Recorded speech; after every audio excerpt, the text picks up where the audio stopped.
Hello guys, welcome to RP Academy. तो दोस्तों, आज हम लोग यहाँ पर एक नया पार्ट शुरू कर रहे हैं जिसमें कि हम यहाँ पर पढ़ेंगे pooling and diversification of risk.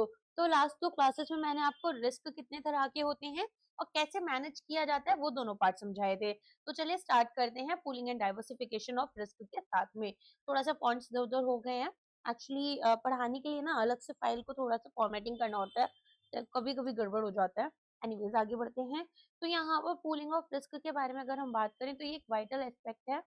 तो रिस्क पूलिंग यहाँ पर एक वाइटल एस्पेक्ट हो चुकी है हमारी, राइट। तो यहाँ पर हम देखेंगे कि सप्लाई चेन मैनेजमेंट में हमें आइडेंटिफाई करना है इंडिविजुअल रिस्क और कंसोलिडेट करना है उनको सिंगल कवरेज में। तो what we have to do, we have to see कि अरे ओके, यहाँ पर तो फाइनेंशियल रिस्क भी है, यहाँ लिक्विड रिस्क भी है, यहाँ मार्केट रिस्क है, यहाँ पर क्रेडिट रिस्क है। अब ये सारे के सारे रिस्क को हमने आइडेंटिफाई करा और कंसोलिडेट कर एक सिंगल कवरेज बना लिया। इससे क्या होगा, हम इफेक्टिव वे में मॉनिटरिंग, इंटीग्रेशन, डाइवर्सिफिकेशन कर पाएंगे। अच्छा, एक बात और समझो, मान लो इंटरेस्ट रेट चेंज हुए। Interest rates interest rate risk का पार्ट होते हैं, ठीक है। तो यहाँ पर आपका इंटरेस्ट रेट जब चेंज हुए और इंटरेस्ट रेट रिस्क आता है मार्केट रिस्क के अंडर, ठीक है। अगर हम लोन वगैरह देते हैं वो आता है क्रेडिट रिस्क के अंडर। अब मान लो यहाँ पर इंटरेस्ट रेट चेंज हुए तो जो हम लोन्स देते हैं वो भी तो इम्पैक्ट करेंगे। तो यहाँ पर कई बार क्या होता है, एक ही रिस्क हमें अलग अलग डिपार्टमेंट्स को अफेक्ट कर रहा होता है, बट ओवरऑल यहाँ पर इंटीग्रेटेड अगर हम देखें तो उतना रिस्क नहीं होता। मतलब इंडिविजुअली यहाँ पर रिस्क ज्यादा आएगा। जैसे इसका 5% बोला, इसका 5% लॉस बोला, लेकिन अगर इंडिविजुअल की जगह हम एग्रीगेट कर कर देखेंगे तो 7% रिस्क टोटल आएगा। तो इस वजह से यहाँ पर हमें क्या करना होता है, कंसोलिडेट कर कर भी देखना होता है कि एक्चुअल में कितने लॉसेस हो रहे हैं। तो इफेक्टिव मॉनिटरिंग, इंटीग्रेशन, डाइवर्सिफिकेशन हो गया। और रिस्क पूलिंग जो है ये सजेस्ट करता है कि aggregate demand across different locations हमारी डिमांड की जो वेरिएबिलिटी है उसको भी बदल सकता है। अब अगर हम डिमांड को कंबाइन करते हैं अलग अलग लोकेशन से तो यहाँ पर हाई डिमांड आएगी एक कस्टमर से, जिसको बैलेंस करेंगे लो डिमांड फ्रॉम अनदर कस्टमर। तो एक कस्टमर से हमारे पास ज्यादा डिमांड आ गई और एक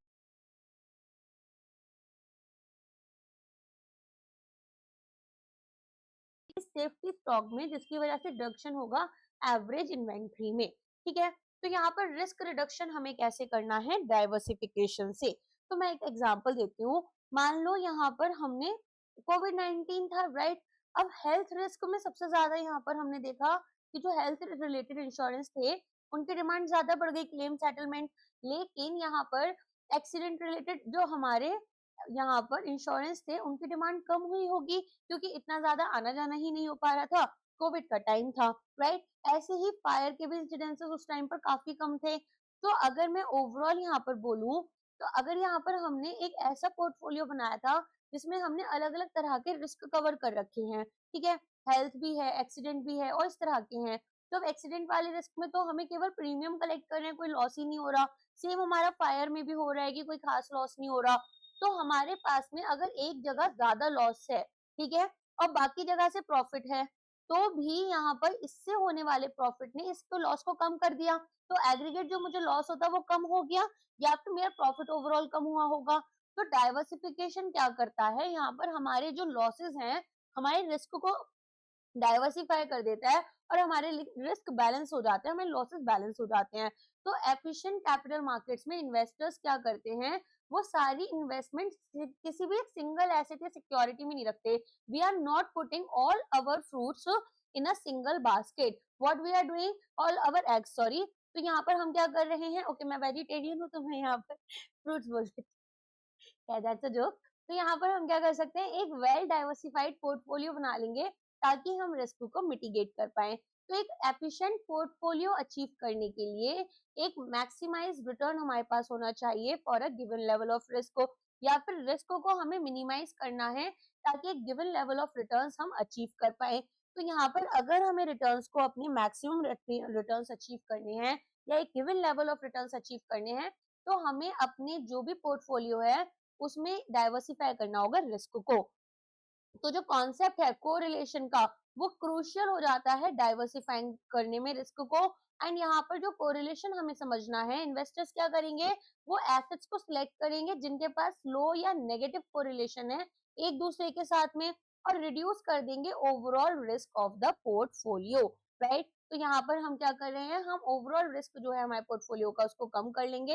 कोरिलेशन की बात करें तो एक स्टैटिस्टिकल मेजर है जिसमें कि रिवील की जाएगी रिलेशनशिप अगर कोई भी होती है between a series of numbers जो कि हमारी अलग अलग चीजों को रिप्रेजेंट करते हैं, जैसे कैश फ्लो, स्ट्रेस डेटा। ठीक है, तो हम यहाँ पर क्या कर रहे हैं, यहाँ पर हमारे पास में अलग अलग चीजें हैं जिनको हम यहाँ पर उनके बीच में रिलेशनशिप्स निकाल रहे हैं कि क्या रिलेशनशिप्स हो सकती हैं। जैसे कैश फ्लो, कैश फ्लो क्या होता है कि हमारे पास कितना कैश आ रहा है, आएगा तो इनकम की फॉर्म में आएगा, और कितना कैश जा रहा है, जाएगा तो एक्सपेंस की फॉर्म में होगा। तो यहाँ पर टेस्ट डेटा के थ्रू हम ऐसा कर सकते हैं। तो अगर दो सीरीज हमारी, दो चीजें हमारी सेम डायरेक्शन में मूव कर रही हैं, इसका मतलब वो पॉजिटिवली कोरिलेटेड है। अगर वो ऑपोजिट डायरेक्शन में मूव कर रही है तो इसका मतलब नेगेटिवली कोरिलेटेड है। ठीक है, तो ऐसा यहाँ पर परफेक्ट कोरिलेशन प्रोजेक्ट जो है वो फाइंड करना मुश्किल होता है, स्पेशली नेगेटिवली कोरिलेटेड वंस में। मतलब अगर एक चीज थोड़ा नीचे गिर रही है तो दूसरा बहुत तेज भी गिर सकती है। तो यहाँ पर ऐसा नहीं है कि अगर एक पॉइंट से एक सीरीज यहाँ पर ऊपर गई तो दूसरी भी एक पॉइंट से ही जाएगी, वो हो सकता है 2 पॉइंट से जाए। तो परफेक्ट कोरिलेशन फाइंड करना थोड़ा मुश्किल होता है। तो डाइवर्सिफाई करेंगे हम प्रोजेक्ट रिस्क को, ओवरऑल रिस्क जो है कंपनी का उसको कम करेंगे। और रिकमेंड किया गया है कि प्रोजेक्ट्स को हमें एग्जिस्टिंग पोर्टफोलियो में ऐड करना है ताकि एक नेगेटिव कोरिलेशन हो विद द एग्जिस्टिंग प्रोजेक्ट्स। तो हम यहाँ पर रिस्क रिडक्शन करते हैं डाइवर्सिफिकेशन के थ्रू। नेक्स्ट आते हैं प्रोबेबिलिटी ऑफ रूइन। तो रूइन थियरी यहाँ पर इसको हम कलेक्टिव रिस्क थियरी भी बोलते हैं। हमारे इंडस्ट्री इंश्योरेंस इंडस्ट्री में ही ओरिजिनेट हुई है और इसको हम यहाँ पर मानेंगे कि किस तरह से एनालाइज करना है हमारे इंश्योरर्स कितने ससेप्टेबल हैं to insolvency through mathematical modelling, right. तो थियरी यहाँ पर डेरिवेशंस बताती है न्यूमरस रूइन, रिलेटेड मेजर्स का, क्वांटिटीज का, प्रोबेबिलिटी ऑफ अल्टीमेट रूइन का। ठीक है, तो यहाँ पर हमारे पास में रूइन थ्योरी एग्जैक्टली बात क्या करती है वो मैं अलग से समझाती हूँ। देखो ये ना ये बोलता है कि भाई अगर मान लो ऐसा हो जाए कि हमारे पास में एक इंश्योरर या एक बिजनेस जो है वो बिल्कुल ही इंसॉल्वेंट हो जाए, बिल्कुल खत्म हो जाए, क्योंकि यहाँ पर उसकी जो लाइबिलिटीज हैं या उसकी जो लॉसेस हैं वो उसके पास अवेलेबल कैपिटल से भी कम रह जाएं। तो ऐसी सिचुएशन में हम क्या देखेंगे, ऐसी सिचुएशन में हमारे पास में आती है प्रोबेबिलिटी ऑफ रूइन। फॉर एग्जाम्पल मान लो इनिशियल कैपिटल किसी कंपनी की 10 करोड़ है, एक्सपेक्टेड एनुअल क्लेम्स उसके पास में आते हैं 8 करोड़ के, और जो एनुअल प्रीमियम इनकम है वो होती है 9 करोड़ की। ठीक है, तो अगर यहाँ पर क्लेम्स अचानक से 8 करोड़ से 12 करोड़ हो गए तो ऐसे में क्या होगा, यहाँ पर रुइन अक्कर होगा और प्रोबेबिलिटी जो है कि भाई यहाँ पर हमारे पास में क्लेम्स हमारे टोटल रिजर्व से ज्यादा चले जाएंगे, ये बहुत हाई होगी। तो इसीलिए हमें क्या करना पड़ता है, एडिक्वेट रिजर्व रखने होते हैं। तो यहाँ पर टेक्निक्स जो है वो हम यूज करते हैं बेस्ड ऑन स्टोकेस्टिक प्रोसेसेस जो कि हमारी फील्ड ऑफ अप्लाइड प्रोबेबिलिटी के अकॉर्डिंग आती है। तो यहाँ पर रूइन थ्योरी जो है वो एक्चुअली स्टडीज से रिलेटेड है। बस आप इतना समझ लो यहाँ पर कि हमारे पास में रूइन थ्योरी एग्जैक्टली बोलती क्या है। तो इंपॉर्टेंस क्या है रिस्क पुलिंग की और डाइवर्सिफिकेशन की। तो रिस्क पुलिंग यहाँ पर कंबाइन कर रही है रिस्क हमारे अलग अलग लोगों से, ठीक है, और एक लार्ज ग्रुप यहाँ पर बना लेती है। ठीक है, तो यहाँ पर अलग अलग लोग थे, इनका एक लार्ज ग्रुप बना लिया। तो इससे क्या होगा, इससे यहाँ पर जो लॉसेस हैं कुछ लोगों के, वो यहाँ पर ये सभी लोग मिलकर शेयर कर रहे हैं। तो रिस्क पुलिंग एक कॉमन प्रैक्टिस है जो कि इंश्योरेंस यूज करते हैं ताकि लॉसेस को वो शेयर करेंगे among a group of policy holders या फिर plan sponsors, and the risk is transferred to the insurer. तो एक specific type of risk pooling यहाँ पर बेनिफिट करेगा पुलिंग को, जो कि कॉमनली यूज की जाती है और एम्प्लॉय बेनिफिट्स में। अब इस अरेंजमेंट में एक इंश्योरर क्या करते हैं, प्रीमियम कलेक्ट करेंगे हर एक प्लान से स्पॉन्सर के और एज्यूम करेंगे उनका रिस्क। प्रीमियम से यहाँ पर पूलिंग की जाती है through together to create a fund to pay potential future losses. तो यहाँ पर सबने अपने अपने प्रीमियम्स पे करे, तो हमने यहाँ पर फंड लिया, अब फंड से हमने पूलिंग की फंड की, तो मान लो यहाँ पर इनको कोई रिस्क हुआ तो फिर ये जो फंड इन सब लोगों ने दिया है उसी से हम इस रिस्क को कवर करते हैं। तो रिस्क यहाँ पर शेयर हो गया अमंग द ग्रुप। तो जो कॉस्ट है लॉसेस की वो भी across the members of the pool share हो गई। तो इंश्योर करने के लिए कि जो प्रीमियम चार्ज है वो यहाँ पर अप्रोप्रिएट हो, बहुत कम तो नहीं होना चाहिए। इंश्योरर्स क्या करते हैं, मैथमेटिकल कैलकुलेशंस यूज करते हैं कि एक्सपेक्टेड रेट क्लेम्स का क्या रहेगा based on factors such as demographics, industry and past claims of experiences. ठीक है, तो यहाँ पर हम सारी चीजें देखेंगे कि कितना प्रेडिक्टेबिलिटी हो सकती है, कितनी अफोर्डेबिलिटी है, डाइवर्सिफिकेशन कैसे होगा। तो अगर प्रीमियम पे किया गया है बाय द प्लान स्पॉन्सर और ये इनसफिशिएंट है, तो यहाँ पर cost of claims and other plan related cost तो हमारे पास में ये कवर नहीं हो पाएंगी एंड ग्रुप को यहाँ पर अनफेवरेबल या फिर एडवर्स एक्सपीरियंसेस मिलेंगे। तो इसका क्या मतलब है कि क्लेम्स यहाँ पर हायर देन एंटिसिपेटेड थे और यहाँ पर अब जो लोगों ने पे किया है, ठीक है, अब उनके प्रीमियम्स हम रिकैलकुलेट करेंगे इन द फ्यूचर कि कितना हमें एग्जैक्टली चाहिए था।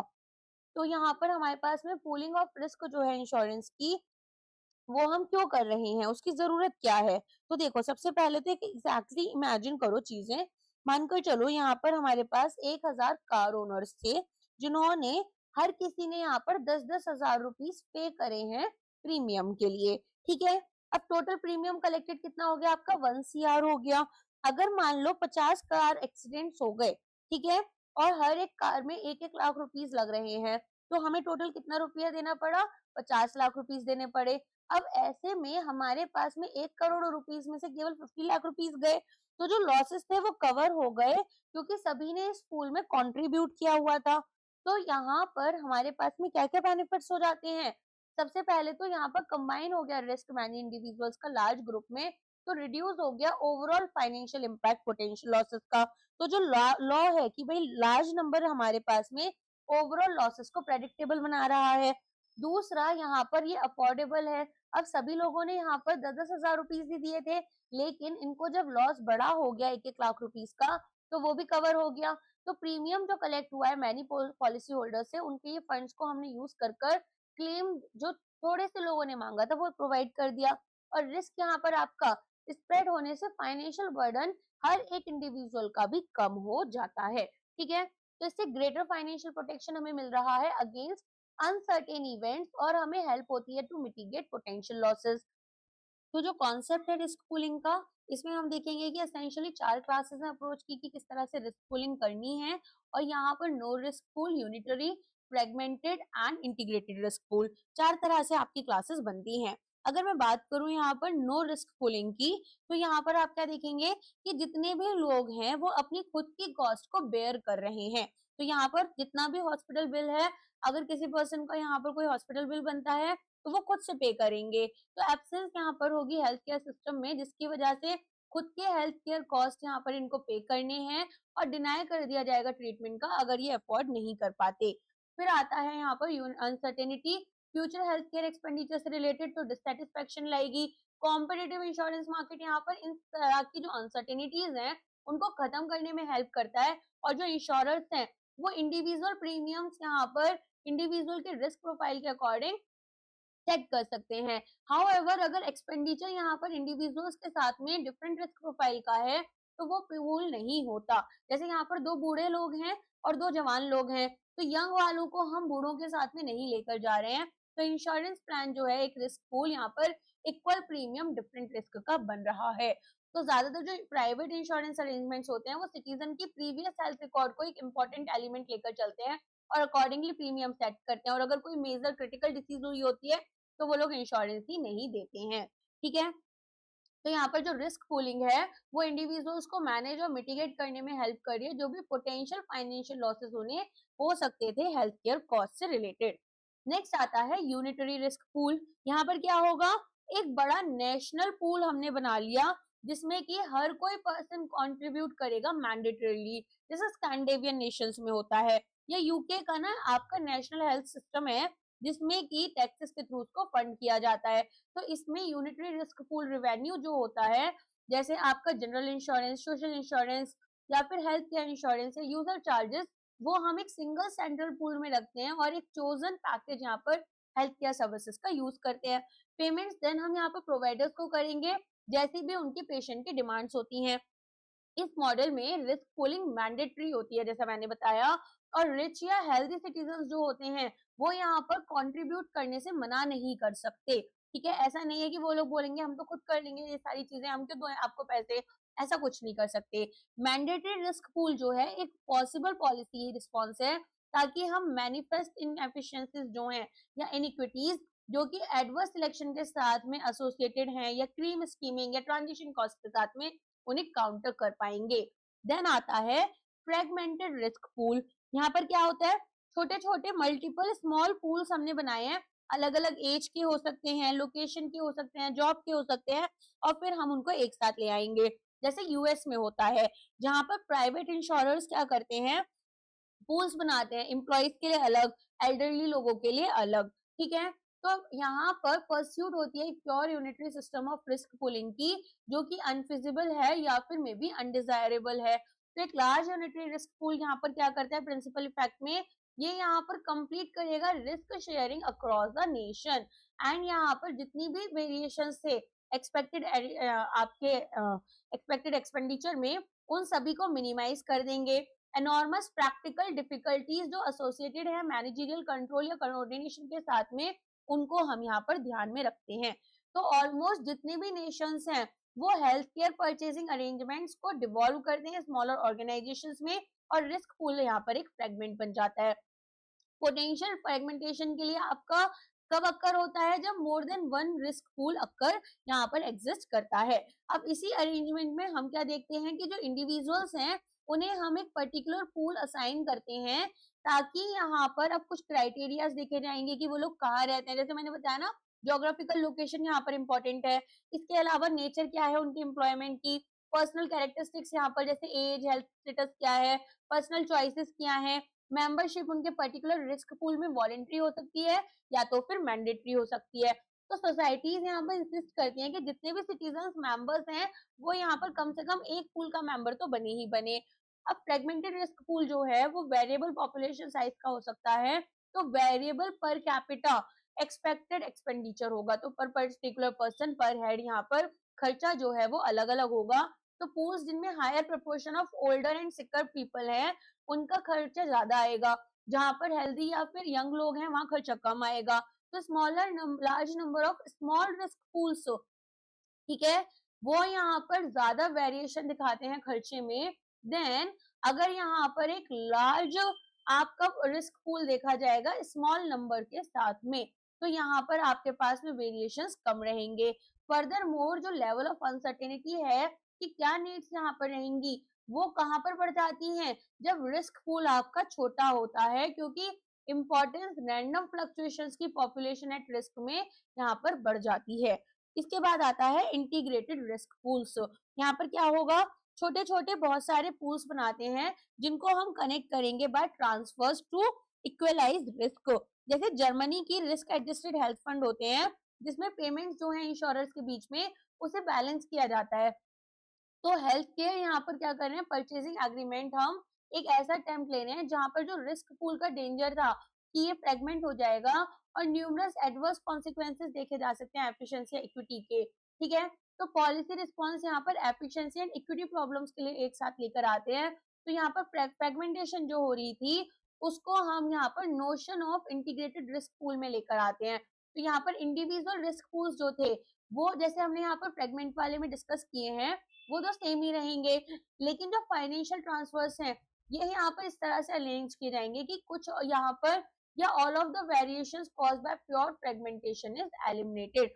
तो किसी तरह का जो फ्रेगमेंटेशन में हमने वेरिएशन देखा है वो यहाँ पर हमने खत्म कर दिया। ये अज्यूम किया जाएगा कि जो हेल्थ केयर सिस्टम है वो एक स्टैंडर्ड पैकेज यहाँ पर सभी सिटीजन्स को दे रहा है। तो most obvious cause of variations यहाँ पर स्पेंडिंग नीड्स में फ्रेगमेंटेड रिस्क पूल के क्या हो सकता है कि कितनी पॉपुलेशन यहाँ पर कवर की गई, सबको सेम अगर यहाँ पर हमने एक पॉलिसी दिया और सबके लिए सेम है, तो यहाँ पर कोई पॉपुलेशन जहाँ पर बड़ी होगी वहाँ खर्चा ज्यादा होगा, जहाँ पॉपुलेशन कम है वहाँ खर्चा कम होगा। तो एक इंटीग्रेशन यहाँ पर हम कर रहे हैं base funding of integrated risk pools की कैपिटेशन पेमेंट के ऊपर। अब इसको हम डिफाइन करेंगे as notional or actual contribution to a risk pools revenue, जिसको एसोसिएट किया जाएगा particular pool member for a given period of time. तो सिंपलेस्ट मैनिफेस्टेशन में ऐसा बोल सकते हैं कि जो कैपिटेशन सिस्टम है वो एक इक्वल पर कैपिटा अमाउंट देगी हर एक रिस्क पूल में, जबकि यहाँ पर एक रिड्यूमेंट्री करेक्शन होगा वेरिएशंस का in the size of pools. तो यहाँ पर हम किसी भी तरह के वेरिएशन पर कैपिटा नीड्स में बिटवीन पूल्स यहाँ पर अप्रोच नहीं कर पाते, रिफ्लेक्ट नहीं कर पाते। तो बहुत सारी कंट्रीज यहाँ पर रिस्क एडजस्टमेंट मेथड्स लेती हैं, जैसे जर्मनी का एग्जांपल दिया। तो यहाँ पर जो आपका कैपिटेशन पेमेंट सिस्टम है वो इंडिविजुअल के साथ में एसोसिएटेड है। तो इंडिविजुअल की एज क्या है, सोशल सर्कमस्टांसेस, हेल्थ स्टेटस कहते हैं, और अकॉर्डिंगली रिस्क एडजस्ट किया जाता है ताकि रिस्क पूल्स को कंपनसेट किया जाए जो भी एक्सपोजर में वेरिएशंस आ रहे हैं।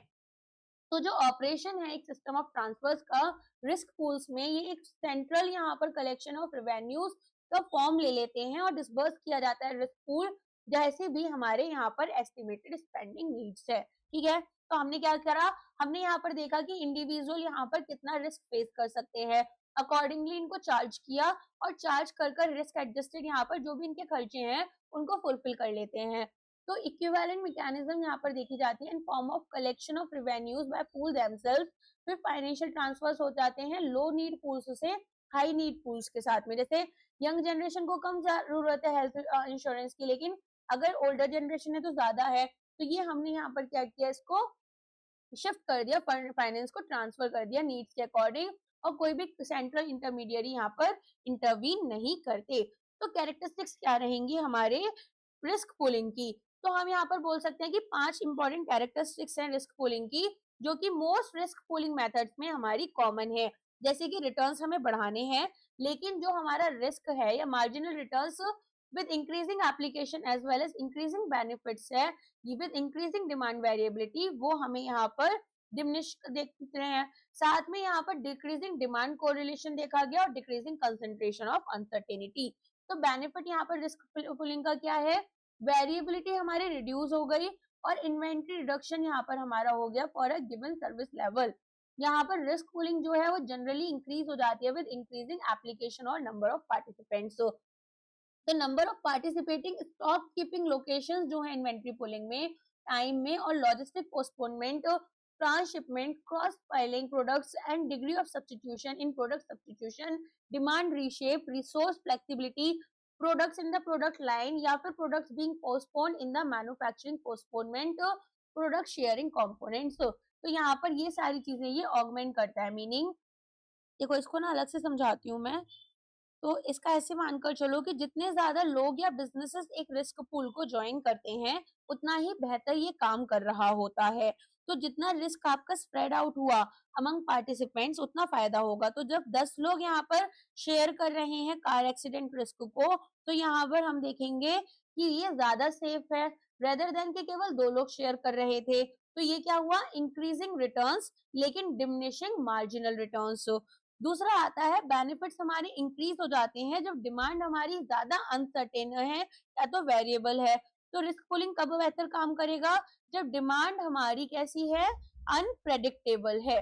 फॉर एग्जाम्पल, अगर मानकर चलो एक फार्मेसी नेटवर्क में एक एरिया है जहां पर फ्लू केसेस बहुत हाई आ गए, तो ऐसे में यहाँ पर दूसरा के एरिया ऐसा है जहां पर कोई भी फ्लू केसेस नहीं है। तो ऐसे में पुलिंग स्टॉक क्या कर रहा है, जितने भी स्टोर्स हैं अक्रॉस यहाँ पर आपके जितने भी स्टोर्स हैं ये सभी शॉर्टेज को फुलफिल करने में हेल्प करेंगे और सरप्लस में भी। ठीक है, इनके पास सरप्लस है, इनके पास शॉर्टेज है, तो यहाँ से हम यहाँ ट्रांसफर कर देंगे। तो हर एक की यहाँ पर अगर डिमांड स्टेबल और प्रेडिक्टेबल है तो पूलिंग ज्यादा हेल्प नहीं करती। तो जितना अनप्रेडिक्टेबल यहाँ पर सिचुएशन होगा उतनी ही पूलिंग हमें हेल्प कर रही है। तो इसका क्या मतलब हुआ कि बेनिफिट्स इंक्रीज हो जाते हैं जब डिमांड वेरिएबिलिटी इंक्रीज हो रही है। डिक्रीजिंग डिमांड कोरिलेशन में क्या बोलते हैं, ये बोल रहे हैं कि अगर यहाँ पर हर एक पर्सन का रिस्क या डिमांड एक ही सेम डायरेक्शन में जा रही है, ठीक है, तो पूलिंग ज्यादा हेल्प नहीं करेगी। फॉर एग्जाम्पल, अगर फार्मर्स जो हैं ड्रॉट सभी साथ में फेस कर रहे हैं तो पूलिंग ज्यादा हेल्प नहीं कर पाएगी। अगर एक एरिया में ड्रॉट ज्यादा है और दूसरे एरिया में ऐसा नहीं है, नॉर्मल रेन आ रही है, तो ऐसे में फिर हम इनको हेल्प कर लेते हैं। ठीक है, इसके अलावा डिक्रीजिंग कंसंट्रेशन ऑफ अनसर्टेनिटी में हम देखेंगे कि जो लॉजिस्टिक्स या इन्वेंट्री पूलिंग हो रही है वो कंपनीज यूज कर क्या कर रही हैं, जो उनके कुछ वेयर हाउसेस हैं, ठीक है, उनको या फिर प्रोडक्ट्स को यूज कर रही हैं और बिग सेविंग्स हमें दे देती हैं। ठीक है, एक एग्जांपल है कि 3 स्टोर्स को हमने मर्ज करा, इनकी जो इन्वेंट्री थी, तो जो स्टॉक आउट का या एक्स्ट्रा स्टोरेज कॉस्ट है वो हमारी रिड्यूस हो गई। लेकिन अगर 20 स्टोर्स हम मर्ज कर रहे हैं तो मैनेजमेंट की प्रॉब्लम्स बढ़ जाएंगी और बेनिफिट बहुत कम होगा। ठीक है, तो यहाँ पर रिटर्न्स जो है इंक्रीज अगर होते हैं तो ज्यादा पूलिंग पार्टिसिपेंट्स बेनिफिट आता है। ठीक है, अब आते हैं हम क्या क्या हमारे मेथड्स हैं रिस्क शेयरिंग के। तो अगर हम बात करें यहाँ पर मेथड्स ऑफ रिस्क शेयरिंग की, तो इसमें आप क्या देखेंगे, रिस्क शेयरिंग एक रिस्क मैनेजमेंट स्ट्रेटेजी है। ठीक है, जहां पर आप क्या देखेंगे कि किस तरीके से बिजनेसेस या जो पार्टनरशिप्स हैं वो अपना काम करती हैं। तो रिस्क शेयरिंग में हमारे पास में एक रिस्क मैनेजमेंट स्ट्रेटेजी जिसमें डिस्ट्रीब्यूट करेंगे रिस्क अमंग मल्टीपल इंडिविजुअल्स या एंटिटीज। तो यहाँ पर इसको हम business partnership, joint ventures, other collaborative arrangements में यूज करते हैं, जहां multiple parties risk and benefits जो है प्रोजेक्ट के या वेंचर के उसे शेयर करती हैं। तो क्या क्या मेथड्स हो सकते हैं रिस्क शेयरिंग के? उसमें हमारे पास कुछ इंडिविजुअल स्टेप्स हैं। जैसे मैंने बताया था ना, बीमारी को पहले ढूंढना है, तो यहाँ पर आइडेंटिफाई करेंगे कि प्रोजेक्ट या वेंचर में कौन से रिस्क है, फाइनेंशियल, ऑपरेशनल, लीगल या अदर टाइप। फिर असेस करेंगे यहाँ पर रिस्क को कि कितना लाइक्लीहुड या पोटेंशियल इम्पैक्ट हो सकता है। यहाँ पर डेटा को एनालाइज करेंगे, रिसर्च कंडक्ट करेंगे, कंसल्ट करेंगे एक्सपर्ट्स के साथ में। फिर यहाँ पर जो पार्टीज हैं जो कि प्रोजेक्ट या वेंचर में इन्वॉल्व थी, वो डिटरमिन करेंगे कि कैसे अलोकेट करेंगे रिस्क को अमंग देमसेल्व्स और डिवाइड करेंगे रिस्क को based on each parties expertise, resources and level of involvement. इसके बाद जाएंगे डिफाइनिंग रिस्क शेयरिंग एग्रीमेंट्स की तरफ। तो यहाँ पर रिस्क शेयरिंग एग्रीमेंट्स आउटलाइन करेंगे टर्म्स एंड कंडीशंस जिसमें कि पार्टीज रिस्क शेयर भी करेंगी और बेनिफिट्स को भी शेयर करेंगी। तो जो एग्रीमेंट्स हुए हैं इसमें प्रोविजंस होते हैं कि कैसे रिस्क जो है एलोकेट किया गया, क्या कॉस्ट और प्रॉफिट शेयर हो रहे हैं और किस तरह से डिस्प्यूट्स को हम रिजॉल्व करेंगे। ठीक है, तो वो जो मैंने बताया था ना आपको कि एक बीमारी होती है, उसमें हम देखते हैं कि भाई क्या क्या बीमारी है, किस स्टेज पर पहुंच गई है। फिर यहाँ पर देखेंगे कि किस तरीके से इसमें हमें दवाइयां वगैरह करनी है। यहाँ पर फिर रिस्क शेयरिंग एग्रीमेंट में देखा जाता है कि क्या क्या टर्म्स एंड कंडीशंस है जो कि पार्टीज जो रिस्क शेयर कर रही है। मान लो 2 से 3 पार्टीज ने मिलकर एक लोन दिया, तो यहाँ पर किसके पास कितने परसेंटेज का रिस्क आएगा अगर डिफॉल्ट हो जाता है लोन पर, तो वो हम डिसाइड करते हैं। रिस्क मैनेजमेंट स्ट्रेटजीज यहाँ पर लगाई जाती हैं। तो दवाई अब यहाँ पर हमारी जो है कंट्रोल करने के लिए बीमारी को, तो कंटिजेंसी प्लानिंग, डाइवर्सिफिकेशन रिसोर्सेज का, इसके अलावा इम्पैक्ट जो है हमारा उसको कम करने के लिए अलग अलग मेजर्स लिए जाते हैं। मॉनिटरिंग करनी पड़ती है कॉन्टिन्यूसली और इवेलुएट करना पड़ता है। तो जैसे मैंने बताया था कि बॉडी टेस्ट करी जाती है बार बार। तो यहाँ पर एक बार रिस्क शेयरिंग एग्रीमेंट आपने स्टैब्लिश कर दी, रिस्क मैनेजमेंट स्ट्रेटजीज आप इम्प्लीमेंट कर रहे हो, तो मॉनिटर और इवेलुएट करते रहोगे कि दवाई काम कर भी रही है या नहीं कर रही है, प्रोग्रेस क्या है प्रोजेक्ट या वेंचर की, असेस करोगे रिस्क का इम्पैक्ट क्या है, एडजस्टमेंट्स क्या क्या होनी चाहिए रिस्क शेयरिंग एग्रीमेंट्स में, और रिस्क मैनेजमेंट स्ट्रेटजीज क्या क्या है जो कि हमें जरूरत पड़ेगी। ठीक है, अब यहाँ पर ना ये वाला जो पार्ट है जो मैंने अभी स्किप करा है, ये वाला पार्ट ना मैं अब आपको समझाती हूँ क्योंकि ये थोड़ा टेक्निकल है। देखो यहाँ पर ना कोर आइडिया क्या है, कोर आइडिया सिंपल सा ये है कि रिस्क पूलिंग जब होती है तो हम अनसर्टेनिटी जो है अक्रॉस पार्टिसिपेंट्स उसे भी शेयर कर रहे हैं। तो यहाँ पर मेन बेनिफिट क्या होगा कि लेस वेरिएशंस अगर यहाँ पर देखने के लिए मिले टोटल डिमांड या कॉस्ट में, तो इसका मतलब क्या है कि हमारे पास में एक्स्ट्रा कॉस्ट स्टॉक कम था, इन्वेंट्री हमारे पास कम थी, लेकिन स्टिल हम कस्टमर्स को अच्छे से सर्व कर पा रहे हैं। अगर हमारे पास सेम अमाउंट ऑफ स्टॉक है, ठीक है, तो भी हम इनको बेटर सर्विसेज दे सकते हैं। तो हमने देखा था वेरिएबिलिटी रिडक्शन। तो जब डिमांड्स यहाँ पर पूल की जाती हैं और हम कंबाइन करेंगे इनको अक्रॉस लोकेशंस, ठीक है, तो हमने अलग अलग लोकेशन से क्या करा, डिमांड्स को कंबाइन करा और फिर यहाँ पर अप्स एंड डाउन जो होते वो बैलेंस हो गए, यहाँ पर अप्स हुए यहाँ पर डाउन हुए, कोई दिक्कत नहीं, बैलेंस हो गया। स्टोर ए की डेली डिमांड थी 100 प्लस माइनस 20, बी की थी यहाँ पर 100 प्लस माइनस 20, ठीक है। अब इंडिविजुअली यहाँ पर एक्स्ट्रा इन्वेंट्री रख रहे थे अनसर्टेनिटी के लिए, लेकिन जब हम यहाँ पर इसको कंबाइन करेंगे तो हमारे पास में 200 प्लस माइनस 40 की जरूरत होगी, क्योंकि यहाँ पर अब हम इसको कंबाइन रखेंगे, ठीक है, क्योंकि अप्स एंड डाउन जो हैं वो एक साथ तो नहीं हो रहे कि यहाँ पर इसका अप्स एंड डाउन आया तो उसका भी आएगा। तो रिजल्ट क्या होता है कि जितनी कम वेरिएबिलिटी होती है स्मॉलर सेफ्टी स्टॉक हमें उतना ही हेल्प करता है और इन्वेंट्री कॉस्ट भी कम होगी। अब हमने 2 इन्वेंट्रीज की जगह केवल एक ही इन्वेंट्री बना ली, राइट। तो यहाँ पर number of participating stock keeping location जो थी वो हमारी कम हो गई। टाइम्स एंड लॉजिस्टिक पोस्टपोनमेंट हमने देखा था।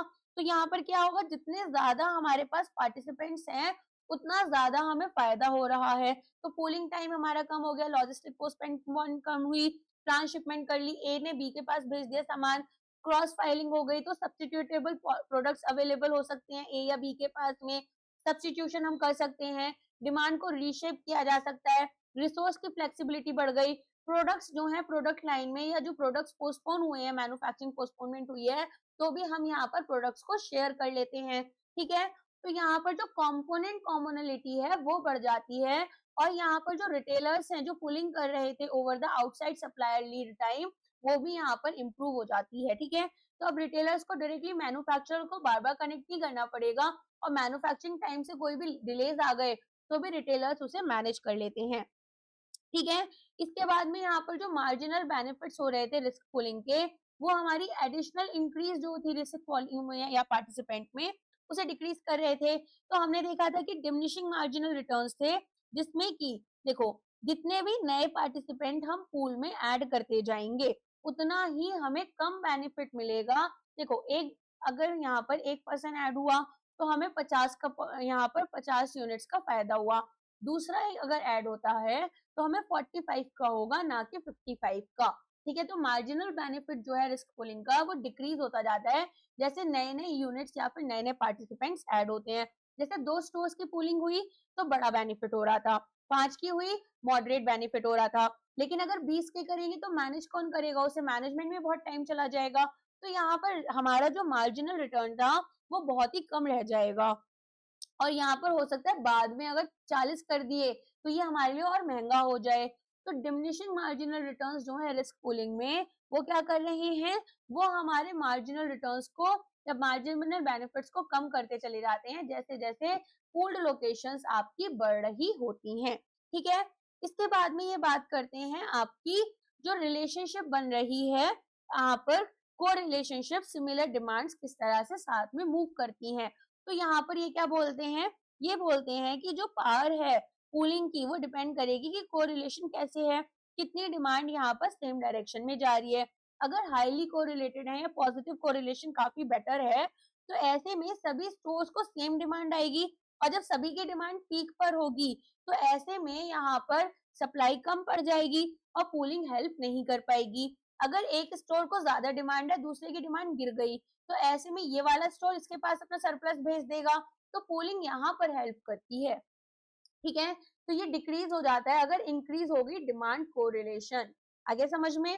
अब यहाँ पर नेक्स्ट आपसे बोल रहे हैं कि रिस्क पूलिंग जो है वो इंक्रीज हो जाती है structured increase in demand variability के साथ में।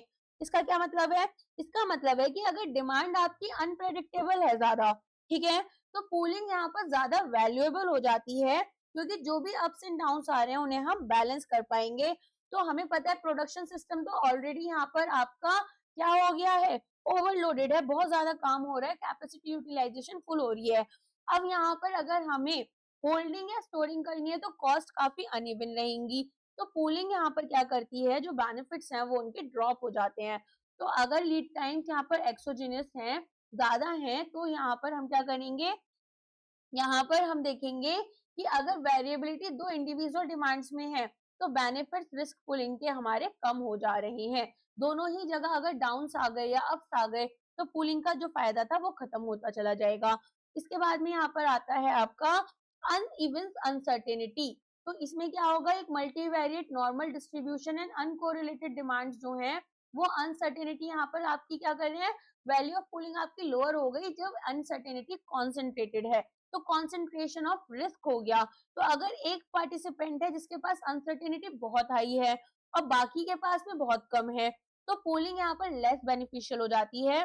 पोलिंग कब काम करती है, जब सबकी अनसर्टेनिटी सेम है। मेरे पास कम रिस्क है, आपके पास ज्यादा रिस्क है, आपके पास फिर ज्यादा पैसा भी पे करना पड़ेगा, तो आप तो कम पैसा दे रहे हो, मुझे ज्यादा पे करना पड़ रहा है कंपैरेटिवली, तो यहाँ पर मैं तो खुश नहीं हूँ ना। तो यहाँ पर ये बोल रहे हैं कि जो करस्पॉन्डिंगली आपका पीई है वो लार्जर होता है जब वेरिएंसेस स्मॉल सिमिलर है rather than highly varying magnitude के। तो अनसर्टेनिटी यहाँ पर जो है वो हाई ही रहे या तो लो ही रहे, ऐसा नहीं हो कि अनसर्टेनिटी एक जगह हाई दूसरी जगह लो है। ठीक है, अब आपका डाइवर्सिफिकेशन वाला पार्ट बच जाता है, वो हम नेक्स्ट लेक्चर में कवर करेंगे, और इसके बाद में लीगल ऑब्लिगेशन वाला पार्ट रहेगा। तो ये दो पार्ट्स हैं आपके जो कि बचे हैं, इसके बाद में चीजें कवर हो जाएंगी। कुछ डेटा और न्यूज है जो कि आप खुद से कर सकते हैं, इसकी कोई जरूरत नहीं है। जो भी इंश्योरेंस रिलेटेड अभी न्यूज आ रही है, करेंट अफेयर्स आ रहे हैं, वो मैं करेंट अफेयर्स के पार्ट में कवर कर लूंगी। ठीक है, आज के लिए बस इतना ही है, अब मिलते हैं हमारे नेक्स्ट वीडियो में। आई होप लेक्चर आपको पसंद आया होगा। वीडियो को लाइक करना मत भूला करो, साथ में चैनल सब्सक्राइब कर लेना अगर अभी तक सब्सक्राइब नहीं किया है। चलिए मिलते हैं नेक्स्ट वीडियो में, थैंक यू सो मच।